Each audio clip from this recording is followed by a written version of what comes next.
Okay, let's start with Warren Buffett. I know that you have an interest in Warren Buffett. He is an investor, of course, a very well-known investor. And he has been talking about the value of Apple shares. Now, talk about the long game. This is a guy who's always taken the long game.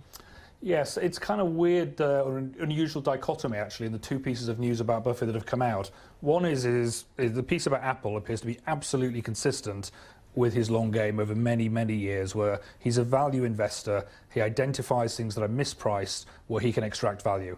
But then, almost in the same breath, he's talking about the US shares have got lots of life in them and they're all going to do amazingly well. Buffett historically has never commented on macro issues. He's almost gone out of his way to say this is impossible to predict.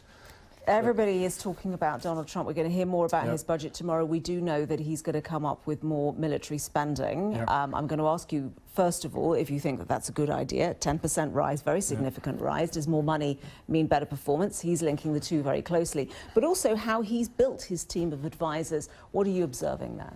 Yeah, so on the first one, the spending issue, it's an interesting change from only a few years ago. We're hearing Robert Gates talk about a fundamental shift away from very expensive, capital-intensive projects based on America's experience in Iraq and Afghanistan. And Trump is clearly reversing that. He's carrying out his campaign pledge, thinking about making America strong, and he seems to perceive the way to do that is to invest. And I guess one interesting spin-off from that is he's walking the talk in the challenge he's laid down to other leaders about the percentage of the GDP that they're investing. So, for better or worse, he's leading by example on it.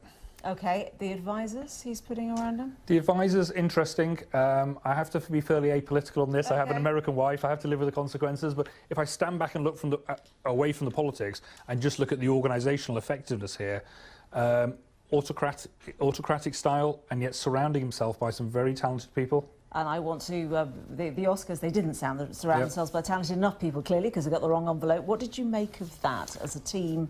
It's a great story. Human error. There's an awful lot written about decision-making, human error, Daniel Kahneman's books. You can never mitigate all the risk out. Thank you so much for joining us. Thank you. That's it for Business Live.